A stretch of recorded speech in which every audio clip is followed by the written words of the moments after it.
prehispánica de los pueblos originarios, la situación de los pueblos originarios, el avance sobre los mismos. También vamos a hablar del tipo de agricultura de estos pueblos originarios en una primera etapa. Y la segunda lectura es el modelo conservacionista y el modelo fronterizo, son modelos de desarrollo agrícola. ¿Sí? Empezamos con la primera parte. Bien. Los primeros habitantes nuestros del país, ¿sí?, se dividían y se organizaban en etnias o en pueblos que tenían características económicas, ecológicas y sociales muy particulares. Son los que actualmente se denominan pueblos originarios. O sea, Argentina, antes de ser dividida por provincias y organizada como un Estado-nación, ¿sí?, estaba poblada por estos habitantes originarios. Que en su mayoría, por más que tenían sus particularidades, la principal actividad era la agricultura. ¿Sí? Una vez que han dejado de ser cazadores y recolectores, ¿se acuerdan del capítulo pasado? Se han dedicado a la agricultura. Y el modo de producir de ellos los ha diferenciado. ¿Sí? Entonces, los tipos de agricultores que encontramos en los pueblos originarios son agricultores superiores. Los agricultores superiores son aquellos que practicaban la agricultura muy desarrollada, ¿sí? Tenían técnicas de riego, realizaban sistemas diversificados de cultivo, también han domesticado la llama, ¿sí? La llama, ¿conocen? Bien, la utilizaban para la carne, para la leche, para la carga. Ellos tenían como un nivel superior de producción agrícola. ¿Sí? Y principalmente estos agricultores superiores, ¿quiénes eran? ¿Cuáles eran? Pertenecían, en el caso de los más conocidos, los diaguitas y los omahuacas. Estos son los que después han podido, a través del riego, como salto tecnológico, formar los imperios sagrados. ¿Sí? Bien. Después tenemos los agricultores incipientes.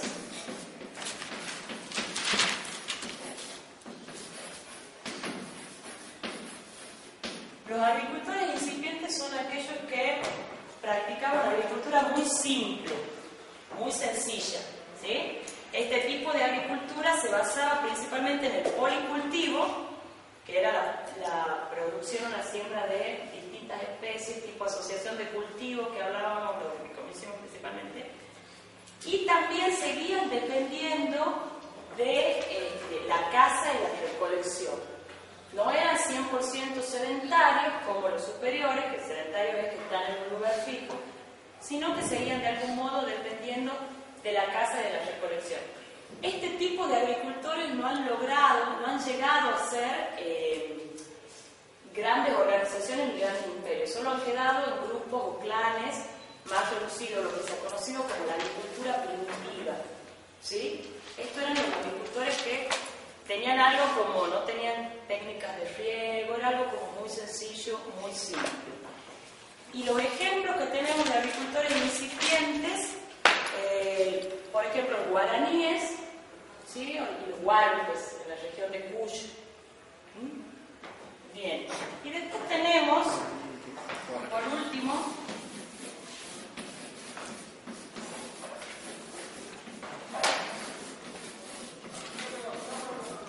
los cazadores recolectores.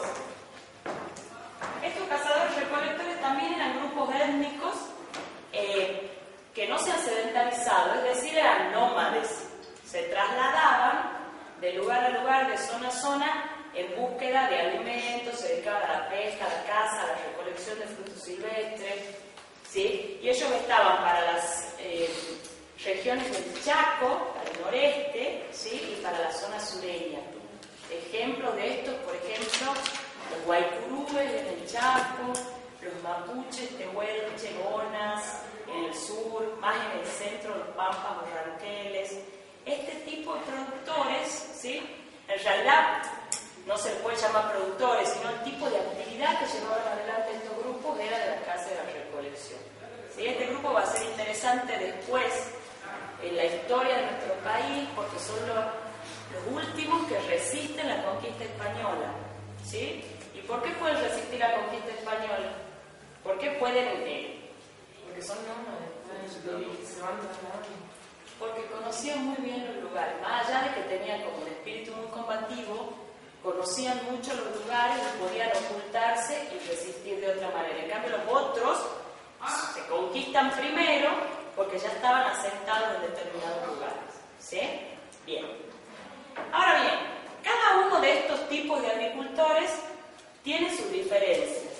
Pero cuando hablamos de la agricultura de pueblos originarios, tenemos indefectiblemente que hablar de la relación que establece este hombre originario con la naturaleza, que lo va a diferenciar de todos los otros productores actuales o también antiguos, pero bueno, esto es lo que va a marcar una diferencia, ¿sí?, en el modo de producción. Si bien estos son diferentes por el tipo de técnica utilizado, por el tipo de cultivo que producen o por el tipo de actividad, tienen algo en común, ¿sí? Y acá es donde se mezcla esta relación entre el hombre y la naturaleza. El hombre originario se siente parte integrante de la naturaleza, ¿sí? No por encima de ella. ¿Y esto qué quiere decir? Que es como un miembro más de la naturaleza, razón por la cual los modos de producir, ¿cómo van a ser? ¿Conservacionistas o de gran explotación? Conservacionistas.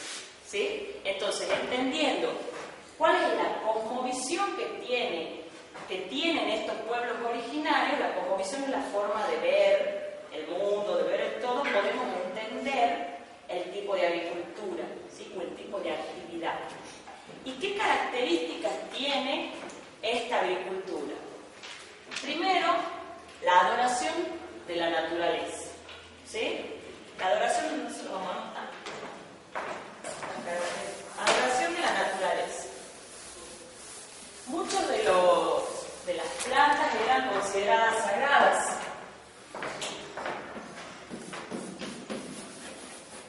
Adoración a la naturaleza.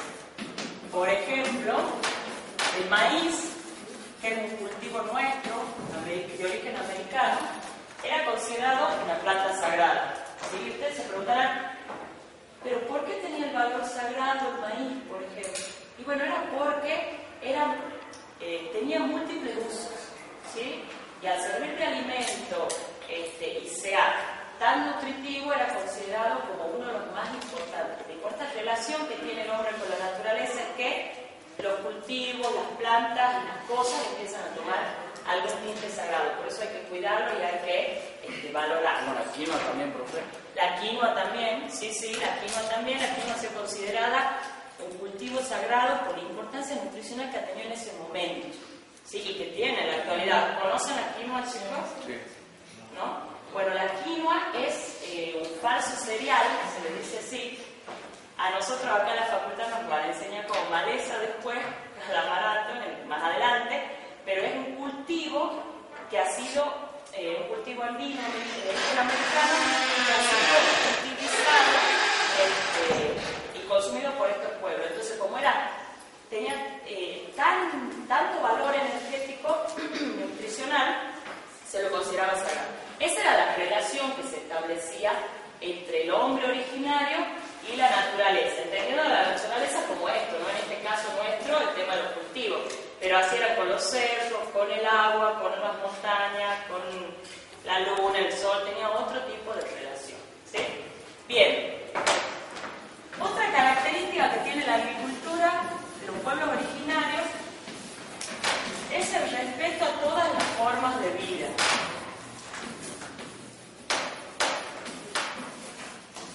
Bien, esto es un poco lo que decíamos hace rato. Si el hombre se siente parte integrante de la naturaleza, va a respetar todas las formas de vida, todo lo que abarque o integre la naturaleza o su ambiente, ¿sí? Bien, otro punto también importante es el autoabastecimiento.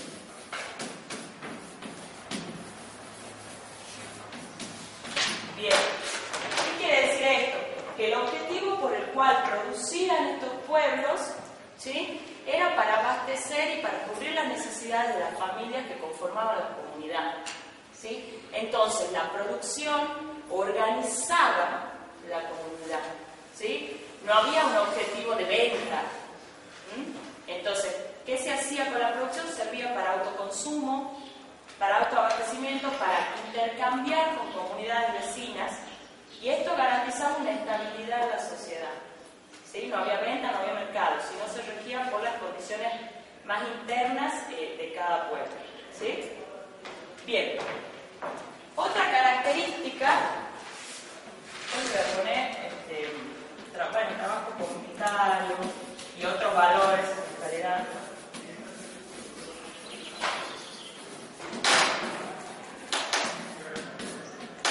Bien. Este tipo de agricultura estaba caracterizada por el trabajo recíproco, ¿sí? Y comunitario. ¿Qué quiere decir esto? De ayuda mutua. Había valores instalados. Hablo en pasado porque estamos hablando en el primer momento de la historia, ¿no? Lo que no quiere decir que muchas comunidades en la actualidad lo siguen practicando, ¿sí? Este trabajo comunitario, a ver, por ejemplo, si había que cultivar, las tierras eran de uso común, todos cultivaban en el mismo terreno, o todos se ayudaban en las distintas parcelas, ¿sí? Era un trabajo conjunto de toda la comunidad. Ese trabajo comunitario se conoció con el nombre de minga, ¿sí? No sé si lo han sentido nombrar, minga o mingaco, así se llamaba este trabajo comunitario, ¿sí? Esto tiene que ver con la organización que tenían las comunidades en torno a este tipo de agricultura. Por ejemplo, también estaba otro aspecto muy importante que es el AINI, ¿sí? El AINI, que es la reciprocidad, la solidaridad entre vecinos, ¿sí? Y el AIYU.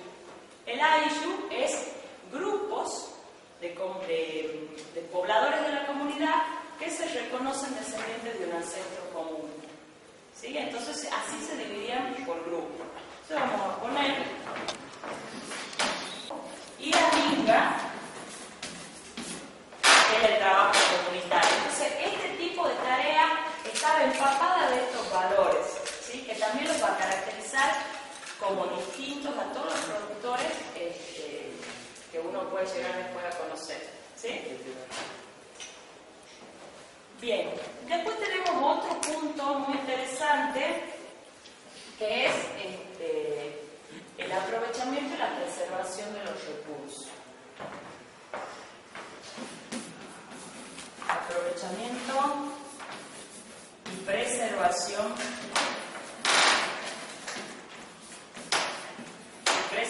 de los recursos. Bien, ¿qué quiere decir esto? Acá vamos a citar a los pueblos andinos, ¿sí? A los que se asentaban en la zona andina.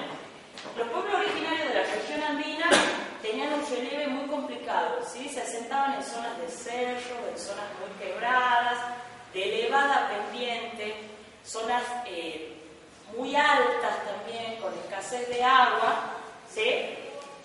Entonces ellos idearon un sistema para poder subsistir y enfrentar esta limitante que era en los cerros o la altitud. Cuando hablamos de altitud hablamos de los metros sobre el nivel del mar, ¿sí? Y esto se conoce como los pisos ecológicos. ¿Alguien ha sentido nombrar algo de estos pisos ecológicos? ¿No? Bueno. ¿Cómo eran los pisos ecológicos? Era aprovechar, ¿sí? Las distintas alturas de los cerros donde se asentaban estos pueblos y poder cultivar distintos productos vegetales según la altitud, ¿sí? De esta manera complementaban de algún modo su dieta o su autoabastecimiento, ¿sí? Entonces, por ejemplo,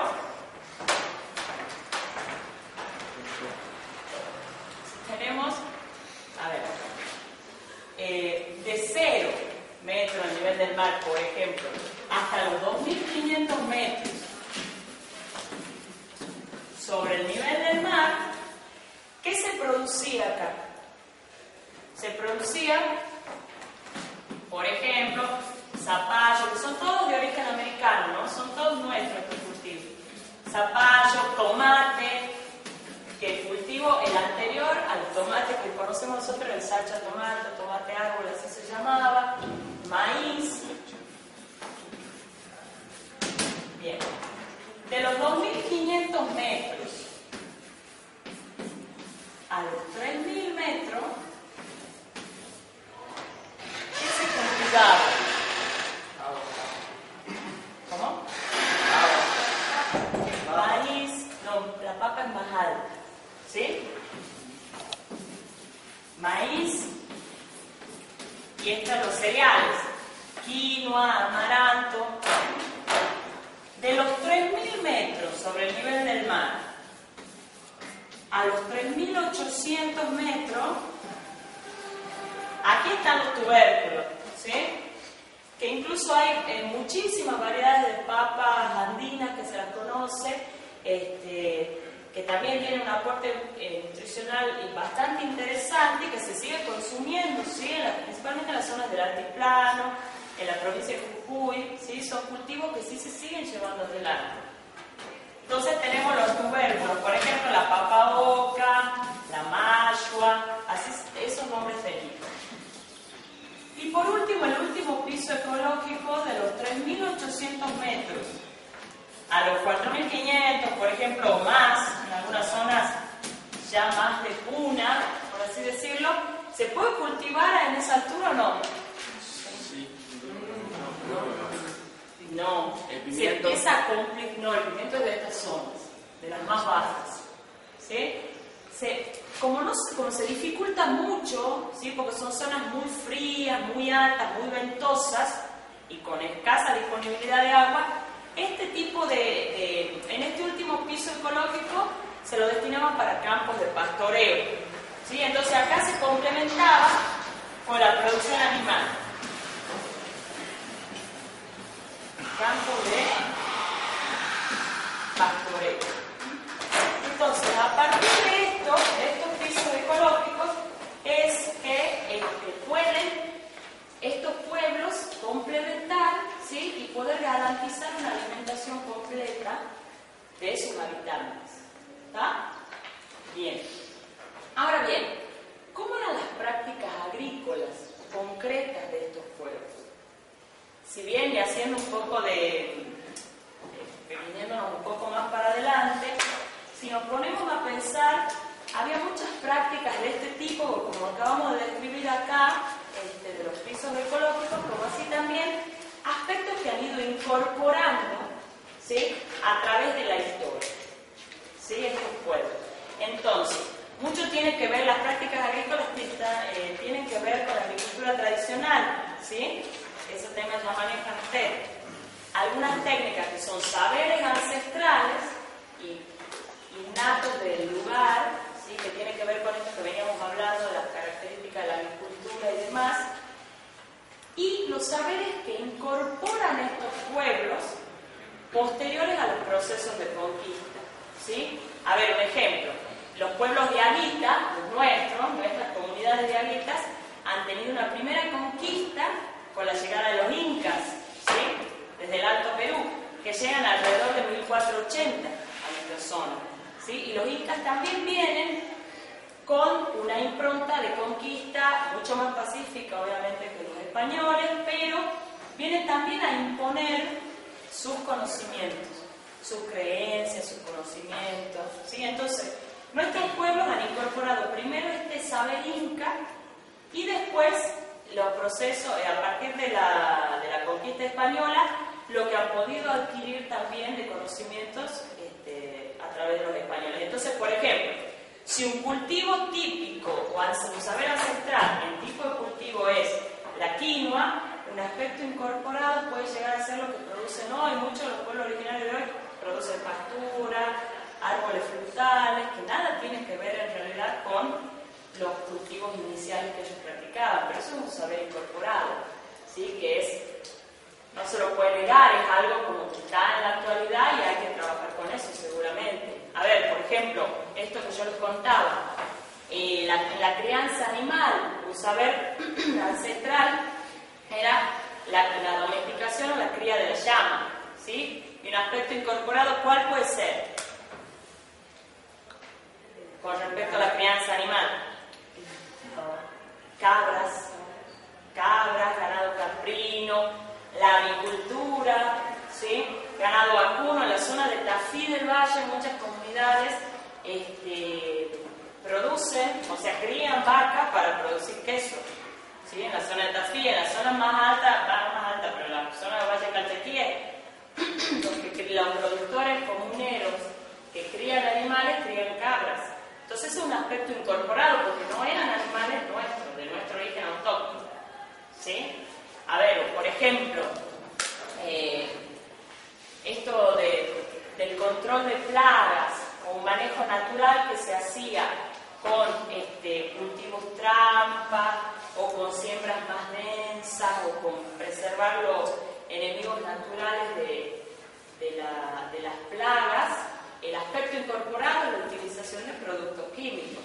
¿Sí? Muchos de estos pueblos hoy que son productores, si bien es muy distinto a un productor mayor, pero sí pueden usar productos químicos.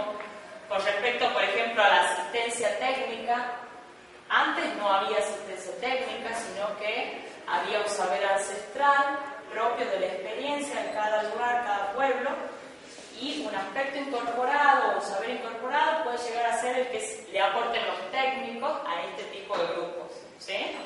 Entonces vemos que las prácticas agrícolas ancestrales están muy mezcladas, ¿sí?, con este nuevo saber que ha sido producto de estos procesos de conquista y de colonización. O sea, grupos que han llegado, ¿sí?, y han invadido de algún modo, y esto como ha sido en un lapso muy largo de la historia, hoy por hoy vemos el fruto, vemos una mezcla de estos saberes, que nosotros como técnicos, trabajadores en la materia, tenemos que contemplar. ¿Sí? Bien. Otras técnicas, por ejemplo, el riego, ¿sí? Las técnicas que eran diques o canales, ¿se acuerdan? De la agricultura tradicional de estos pueblos, diques o canales. Un saber incorporado, ¿cuál puede ser? Riego por aspersión, ¿quién ha dicho? Riego por aspersión, riego por goteo, otras técnicas y otros saberes más actuales. Bien. Entonces, llegamos a este punto donde estos pueblos han sido tomados o conquistados o avasallados de sus formas de vida tradicionales por otros grupos. ¿Sí? Bien. Entonces, ¿en qué año llegan los españoles al continente americano? ¿Ah? 1492 son fechas, hay que recordar. Claro, 1492 ingresa el español al continente americano. Argentina llega en el 1516, ¿sí?, ingresando por el río de la Plata, por ahí llega. ¿Sí? Recuerden, ¿no? Y esto es uno de los objetivos, ¿sí?, consolidar también este poder militar, ¿sí?, y poder ocupar territorios. Poder ocupar territorios, bueno, para el uso de, ¿sí? Entonces, en 1879 tenemos la campaña del desierto, porque las campañas son las realizadas anteriormente, conquista del desierto, principalmente del desierto pampeano. Se le desea algo explicar lo del desierto.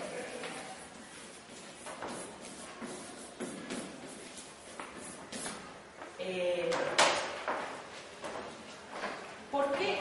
¿Qué les suena desierto? Cuando yo digo que las conquistas del desierto. ¿Ah? Algo despoblado, como tierra de nadie. Y esto era un término que ha sido muy estudiado también, como para tener en cuenta cómo se ha intentado invisibilizar, o sea, quitar visibilidad a los pueblos que existían en esos desiertos, ¿sí? Aquellos desiertos pampeanos y patagónicos en realidad no eran desiertos, estaban ocupados por los territorios, por los ranqueles, por los mapuches, los tehuelches, los llamanas, los monas, desierto por lo mismo, ¿sí? También estaban ocupados por el Guaycurú. Entonces es muy importante también saber por qué se les decía desierto a esas zonas, con una intencionalidad muy marcada, de decir no hay nadie, tenemos que ir. Y la última resistencia indígena es en 1881, con la conquista del mal llamado también desierto chaqueño.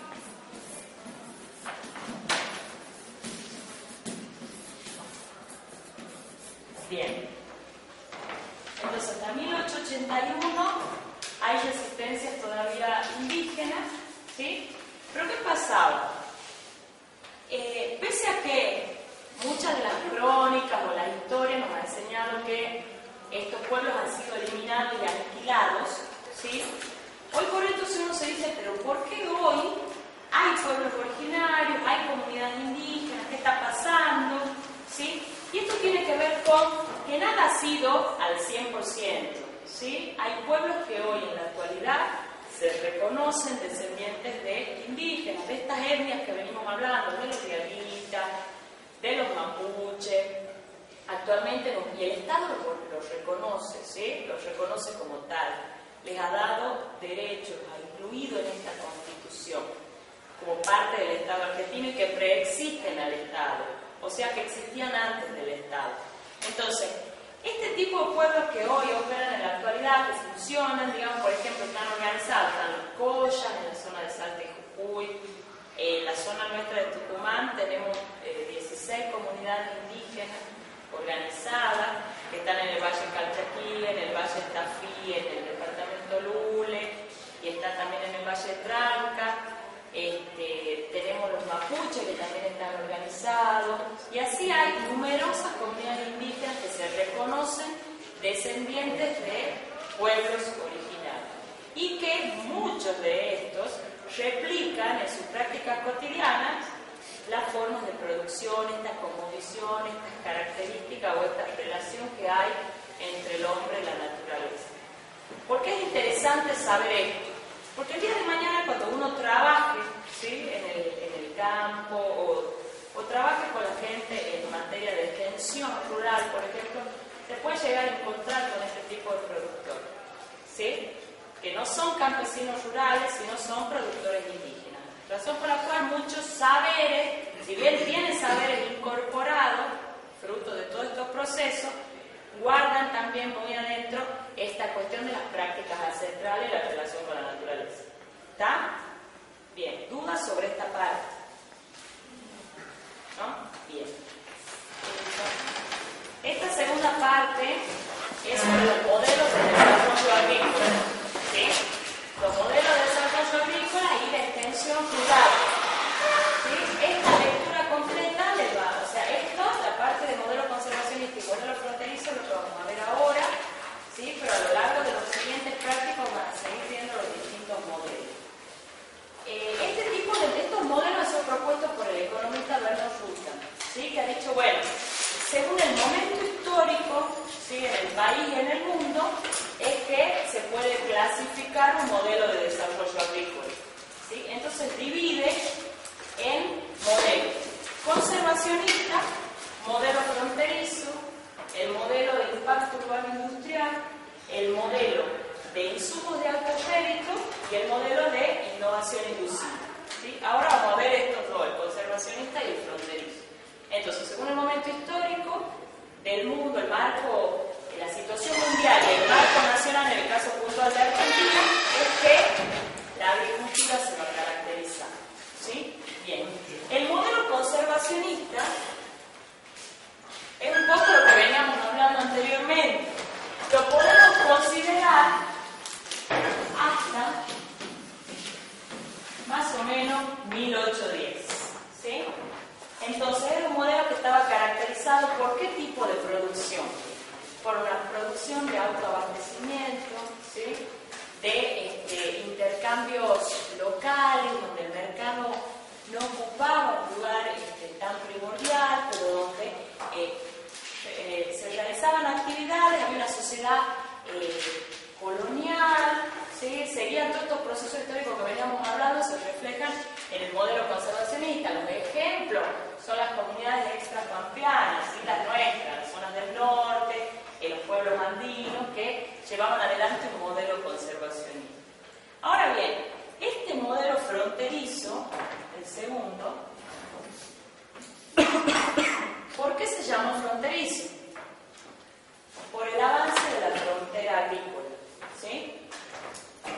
Esto podemos decir que ha sido en 1810, tiene una impronta hasta 1880, después de 1930 a 1945, pero en un lapso más o menos así de amplio. ¿Qué pasaba en el mundo en ese momento? ¿Sí? Ya estaba funcionando acá lo que ustedes ya conocen como la División Internacional de Trabajo, ¿sí? ¿En qué consistía esto, la División Internacional de Trabajo? En que cada país se dedicaba o se especializaba en alguna tarea. Los países industrializados, como Estados Unidos e Inglaterra, se dedicaban a las industrias, y los países en vía de desarrollo se dedicaban ¿a qué? A la producción de materia prima. Bien, Argentina estaba en este lugar, en la producción de materia prima. El ejemplo que siempre damos es nosotros producíamos para exportar, ¿sí? E importábamos los productos industrializados. ¿Está? Bien. ¿Qué pasaba en el marco nacional? ¿Qué se estaba sucediendo en esta etapa? ¿Qué le pasaba a Argentina? Lo que acabamos de hablar. Se estaban sucediendo campañas militares contra los pueblos originarios que allí habitaban, ¿sí? Y empieza una cuestión, unos modos de ocupación y de poblamiento diferentes en las regiones de las Pampas, ¿sí? Entonces, esta es la División Internacional del Trabajo. Ya surge acá, chicos, disculpen, el tema de la máquina a vapor, se reemplaza la tracción animal, hay todo un salto tecnológico en este marco. Y a nivel nacional, ¿qué es lo que pasaba? Todavía estábamos con campañas militares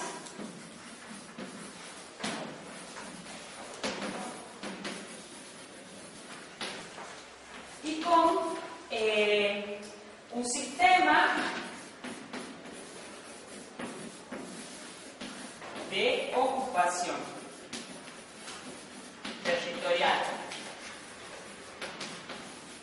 Estamos hablando acá de la región pampeana, ¿no? Zona de las campañas, de las campañas militares se sucedían de la región pampeana, ¿sí? Ahora Pampeana y Patagonia, como acabamos de ver. Este modelo de desarrollo se inicia en esta región, ¿sí? En la región pampeana. Bien, estos sistemas de ocupación territorial, ¿qué generan?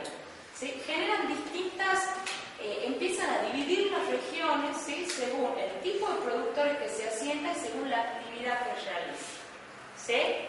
¿Qué corrientes había acá? Había corrientes inmigratorias, entonces estaban llegando inmigrantes a la región, al país, ¿sí? Entonces la forma de ocupación y la actividad que realizaban nos va a determinar tres tipos de pampas, ¿sí? Pampa criolla, pampa gringa y pampa del sur, ¿sí? Cada zona va a estar caracterizada por un tipo de actividad, por un modelo económico a seguir y por un tipo de producto, ¿sí? Esto va a condicionar toda la historia del agro posteriormente, ¿sí? Entonces, ¿dónde se asentaba la pampa criolla?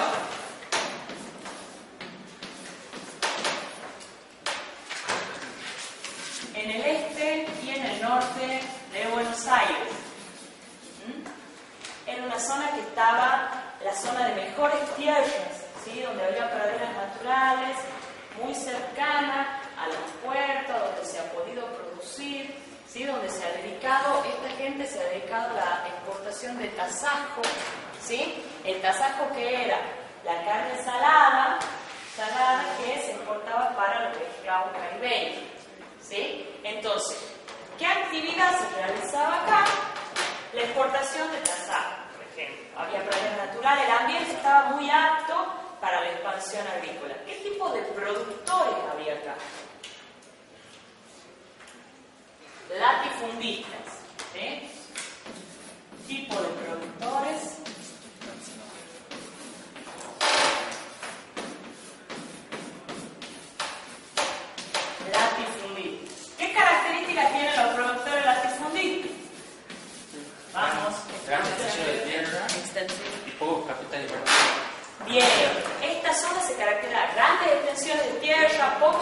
tal, familias Aristócrata. Claro, ¿qué quiere? Mantener, digamos, su estatus social. Mantener el estatus social, ¿sí? Era una zona que se dedicaba por el tipo de condición de suelo y demás, ¿sí? Se dedicaba a la ganadería, ¿sí? Y exportaba. Bien. Bien, después tenemos la otra región. ¿Y por qué se llamaba, disculpe, por qué se llamaba criollo? Porque eran gente de aquí. Por la mezcla, ¿sí? Sí, por la mezcla, ¿sí? Entre gauchos, entre esclavos. Acuérdense que venimos de procesos de mestización, ¿sí? Previos. Bien. La Pampa Gringa también, ¿en qué zona estaba? Entre Ríos. Santa Fe, Entre Ríos, Córdoba. Estas corrientes inmigratorias, ¿qué ha pasado con ellos? No tenían tierras tan óptimas como tenían desde la Pampa criolla, ¿sí? Entonces, a estas corrientes inmigratorias se les otorga, se les da una ayuda, ¿sí? para la cuestión de la propiedad de la tierra. Se le hace entrega de 30 a 50 hectáreas, herramientas para el trabajo, y al no ser tierras tan óptimas no pueden, ¿sí? Ni tampoco están cercanas a los puertos, no pueden exportar. Entonces ellos se dedican más a los saberes que estos inmigrantes gringos traían de su tierra natal, ¿sí? Producción de cereales, granja, qué sé yo, aves, ¿sí? Entonces, ¿qué tipo de productores tenemos acá en la Pampa Gringa? Los conocidos como chacareros o campesino familiar, por así decirlo, chacareros. Bien. Y por último, tenemos la Pampa del Sur.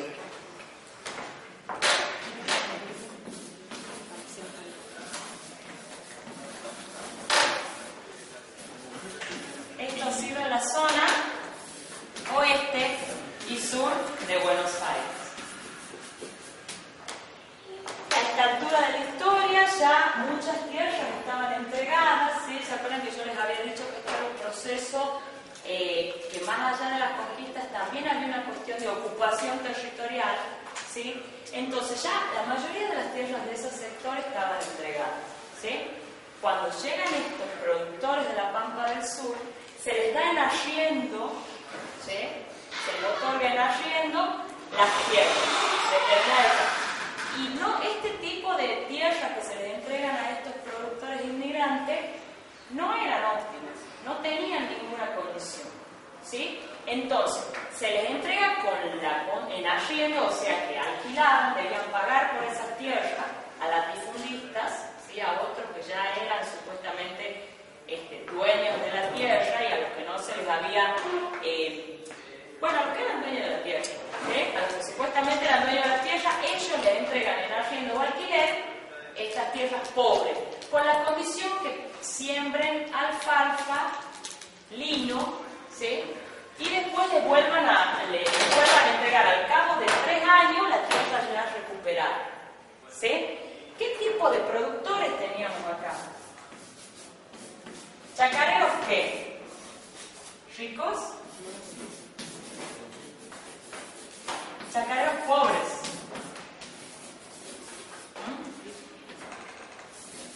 Chacareros pobres y arrendatarios. ¿Sí? Estas corrientes eran de chacareros pobres y arrendatarios porque eran los únicos de este sistema de ocupación que tuvieron que pagar arriendo, que el Estado no les pudo otorgar las tierras. ¿Por qué? Porque ya pertenecían a algún latifundista. Entonces tenemos tipo de productores chacareros, pobres, arrendatarios. ¿Y qué otro tipo de productor que les acabo de nombrar también está acá?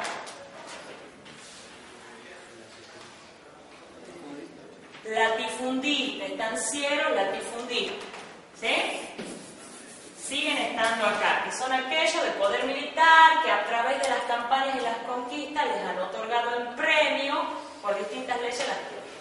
Hasta esa altura no había ninguna tierra pública. Bien, entonces, repasando un poco, la pampa criolla se dedicaba a la exportación, al libre cambio, a la ganadería, ¿sí? Los tipos de productores principalmente eran latifundistas, que tenían grandes extensiones. No es casual, acá de este grupo de productores surge la sociedad rural, ¿sí? Después, la pampa gringa, en Santa Fe, Entre Ríos y Córdoba, el grupo, ¿por qué gringa? Por el carácter puro, ¿sí? Inmigrantes que llegan de otro lugar, de Europa, el Estado argentino le entrega de 30 a 50 hectáreas y ellos con sus propios saberes se dedican a los cereales, a la granja, ¿sí? Y el tipo de productores es chacarero, o familiar, o productor familiar, o campesino. Y por último, las pampas del sur, oeste y sur de Buenos Aires, son los chacareros pobres, los que hasta esa altura no hay ninguna tierra fiscal del Estado que pueda ser otorgada, entonces se le den arriendo las tierras más pobres con la obligatoriedad de que ellos pongan alfalfa, lino, que no es consumido por las hormigas, y de nuevo alfalfa, porque eran tierras hasta que tenían plagas, digamos, y después tienen que devolver la tierra a estos latifundistas, a los que le alquilan la tierra, ¿sí?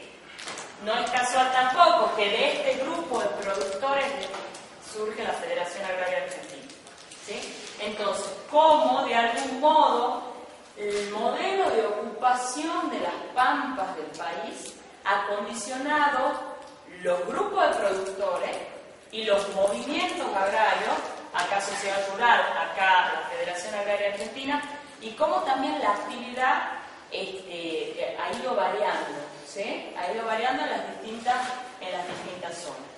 Bien, les comento cuándo entra en crisis este modelo fronterizo. Entra en crisis cuando se quiere avanzar con esta frontera agrícola, ¿sí? Con la producción de cereales, con la producción de grano, con todas las producciones, y empiezan a entrar a zonas donde se necesita riego, donde se necesita tecnología, ¿sí? Ahí es donde empieza a decaer el desempleo también que se genera, ¿sí? También empieza a generar la crisis de este modelo de desarrollo, ¿sí? Después de eso ya vamos a entrar en el modelo de impacto urbano industrial, que a partir del 45, y bueno, después todos los otros modelos de la actualidad. Entonces, lo importante es saber qué tipo de ocupación hemos tenido en las distintas pampas y qué tipo de productores ha ocupado cada región, ¿sí? Y qué tipo de actividades, porque eso va a condicionar el resto de la historia del país, ¿sí? Que lo seguimos viendo hasta la actualidad. Cuando uno repasa este tipo de cosas, empieza a entender mucho el presente, ¿sí?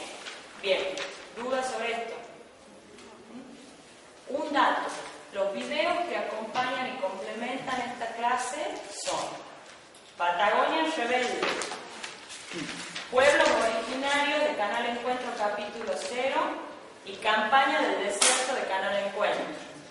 Con esos 3 videos complementan la clase de hoy. ¿Desocupados?